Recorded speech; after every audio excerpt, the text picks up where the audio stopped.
Next, we'll look at storing values. When storing data, we basically want to iterate over all of our sensors and log the readings.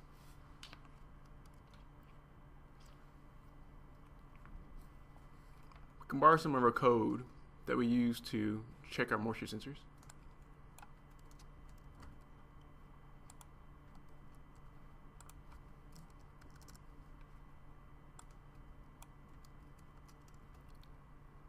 We also want to look at getting the value from our CO2.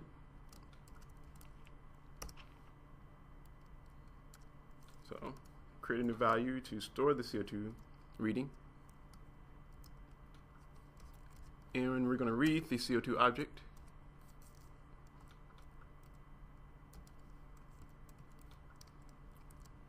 In order to take our reading. So next we'll log our measurements.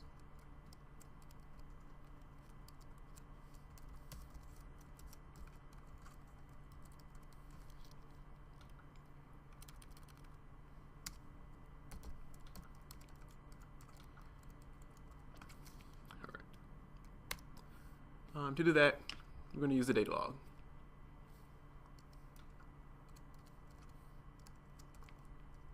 So we're going to add basically the information from quadrant 1.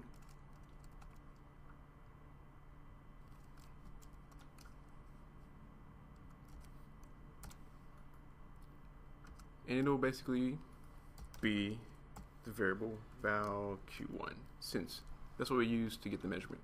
And we'll do the same for the other 3 quadrants. Whoops. Yeah, we'll be adding that to data log.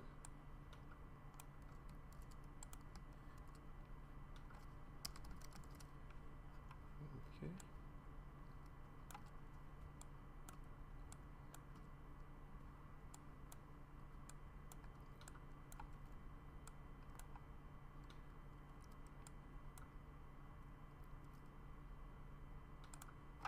And then let's log our C2 value.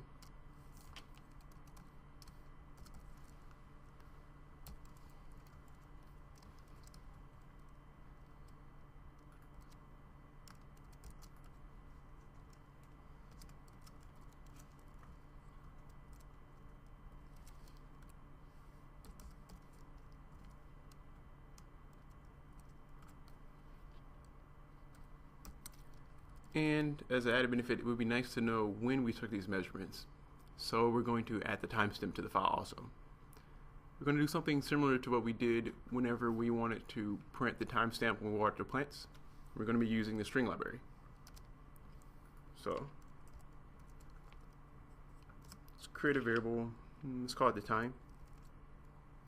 It's going to be a string or a character array. And we're going to initialize it to be zeros, or the empty string.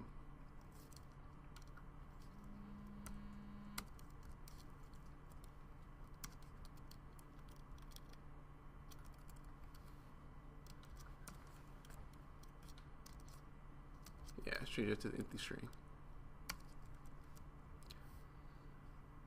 So we're going to use the string library to print the timestamp into time.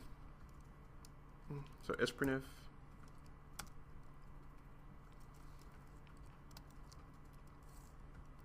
so time, we want to add the time now. So we're going to say the time, and we're going to pass it a string.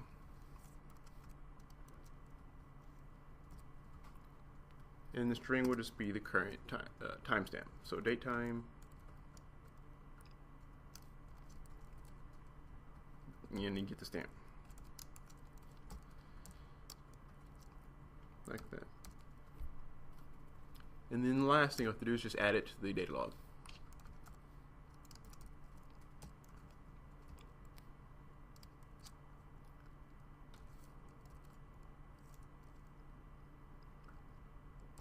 And just the code is put 0, just to mean, but all right, and that's how you store the values.